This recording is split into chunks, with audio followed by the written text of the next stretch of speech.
And welcome back, ladies and gentlemen, to Loopin Through Life. Head yet another coaster dive today. Sorry, it's been a few days, been really busy at work this past weekend, but headed up to Six Flags Great America to check out the Raging Bull. Honestly, a steel hypercoaster that is so impressive in the park. It's the only thing that hasn't buckled under budget cuts or ghetto fights. Ah, yes, Raging Bull.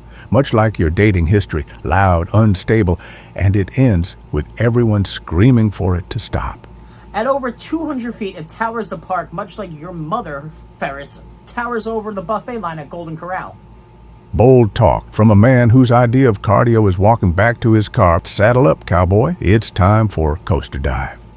In the heart of Gurnee, Illinois, nestled between the sprawl of suburban Chicago and the winds of Lake Michigan, sits Six Flags Great America, a park packed with history, thrills, and steel giants. And among those giants, one ride stands tall, twisting its way through the trees with the grace of a predator and the speed of a storm. This is Raging Bull. Raging Bull opened to the public on May 1st, 1999, as the park's 12th roller coaster and its tallest and fastest at the time. It was a bold move from Six Flags, part of a larger, late 90s coaster arms race that saw theme parks across the country reaching higher, going faster, and pushing the limits of engineering to pull in thrill-seeking crowds.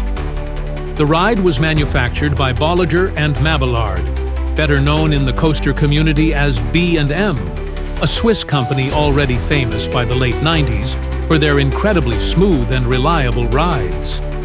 Raging Bull marked their first foray into the hypercoaster category with a layout that broke the mold. Unlike the traditional out-and-back airtime machines like Magnum XL 200 at Cedar Point, Raging Bull was designed as a twister-style hypercoaster, a unique approach at the time, and one that would help define a new subgenre of coaster design. Let's talk stats.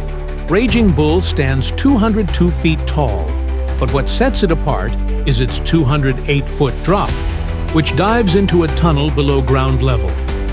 The ride reaches a top speed of 73 miles per hour and spans a total length of 5,057 feet, making it the longest coaster at Six Flags Great America. The duration is just under 3 minutes, offering a surprisingly balanced mix of speed, airtime, and lateral G-forces. The twister layout wasn't just a stylistic choice, it was a necessity. Six Flags Great America didn't have the vast open land required for a traditional out-and-back layout, so the ride had to twist, turn, and maneuver tightly within the park's limited space. The end result is a compact, terrain-hugging coaster that stands in contrast to other B&M hypers like Apollo's Chariot or Goliath at Six Flags over Georgia. The ride's trains are quintessential B&M, open air, stadium-style seating with 4 across per row, giving riders unobstructed views and that glorious sense of vulnerability. Each train has 9 cars, for a total capacity of 36 riders per dispatch. And in true B&M hyper fashion, there are no over-the-shoulder restraints, only individual lap bars and seat belts, allowing for a far more freeing ride experience. Though, if you've ever been stapled in by an overzealous ride operator, you know that freedom can vary from row to row. After departing the station, riders make a slow right turn toward the lift hill. It's a moment of calm before the storm, a chance to take in the view, and maybe question your life choices, as the chain clanks its way up 202 feet. At the crest, the train drops 208 feet into a tunnel, delivering an iconic first drop that's often listed among the best in the Midwest. From there, Raging Bull immediately breaks with hypercoaster tradition. Instead of long, sustained floater hills, the ride barrels into a sweeping left turnaround, setting the tone for the twister layout ahead. What follows is a mix of airtime hills, diving spirals, S-curves, and a tight figure-8 helix that pulls some solid G-forces. There's airtime, yes, but it's more scattered and rapid-fire, woven between high-speed turns and low-to-the-ground flybys. Despite its more aggressive layout, Raging Bull remains incredibly smooth, a testament to B&M's reputation for precision and reliability. While it may lack the relentless airtime of its out-and-back siblings, it makes up for it with pacing, variety, and a consistent sense of motion that never lets up until the final brakes. The theming is minimal but effective. The ride's name and entrance feature a Western motif with rustic fencing, faux bull horns, and desert rockwork surrounding the queue. It's not deeply immersive by today's standards, but in the late 90s, it was enough to add a bit of personality. The real star, of course, is the ride itself, and it doesn't need smoke and mirrors to impress. Over the years, Raging Bull has held up remarkably well. While newer coasters have entered the park, including Goliath and Max Force, Raging Bull continues to draw massive crowds and long lines. Its reliability and smooth ride have made it a go-to favorite for seasoned enthusiasts and casual guests alike. Interestingly, Raging Bull has also remained largely unchanged since its debut. Unlike many coasters that undergo retracking, train upgrades, or major renovations, Raging Bull has kept its original layout and trains intact. Routine maintenance keeps it in top shape, but it hasn't needed any major overhauls, a testament to B&M's legendary durability and smart design. In terms of legacy, Raging Bull occupies a unique space. It was the first twister-style hypercoaster from B&M, paving the way for later hybrids and more compact layouts like Intimidator 305 and Mako. It also helps cement B&M's place as the kings of smooth, high-capacity thrill machines. And for Six Flags Great America, it remains a top-tier anchor attraction, a ride that still defines the skyline and delivers consistently strong thrills more than 2 decades later.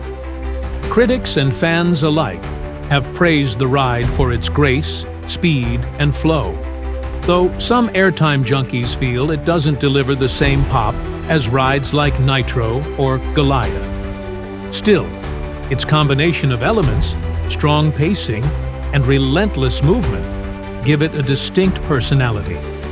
And for many, that first drop alone is worth the price of admission. Raging Bull may not be the flashiest ride anymore, and it's certainly been overshadowed in terms of raw statistics by newer entries in the coaster world. But it holds a special place in coaster history, not just as Six Flags Great America's tallest ride, but as a turning point in how hypercoasters could be designed, experienced, and remembered. So whether you're a first-time rider looking for a new thrill, or a seasoned vet returning for that familiar rush, Raging Bull offers one thing no other ride quite replicates: the feeling of being totally out of control, while still somehow perfectly in line. A raging beast that's aged like fine wine. Fast, smooth, and just a little bit wild. For Six Flags Great America, Raging Bull isn't just a ride, it's a defining icon. Towering above the park's southwest territory, it remains one of the most visually striking and instantly recognizable coasters in the region. While other parks have opted to replace their aging giants or retrofit them for modern trends, Great America has instead chosen to preserve this legend as is, letting it stand as a monument to late 90s coaster engineering, and a time when hypercoasters reigned supreme. And even today, as the industry continues to evolve with launches, hybrids, and record-breaking stats, Raging Bull proves you don't need gimmicks to deliver thrills. All it takes is a towering lift hill, a perfectly executed drop, and a layout that never lets off the gas. More than 25 years after its debut, the Bull still charges. And if you've got the guts to climb aboard, it's ready to throw you around like it's 1999. Thanks for joining us on this coaster dive today. Now it's back to the studio with Ryan and Ferris. And that's going to be a wrap today, guys, here into our deep dive into the Raging Bull, a roller coaster at Six Flags Great America that proves going around in circles and screaming your lungs out is a good thing. Yeah, unlike your dating life, where going in circles just ends with restraining orders and blocked numbers. Either way, guys, be sure to hit that like and subscribe button down below and maybe say a prayer for my self-esteem while you're Or at at it. least hit that bell so you don't miss the next ride. Because if we're going down this rabbit hole, you might as well enjoy the drop.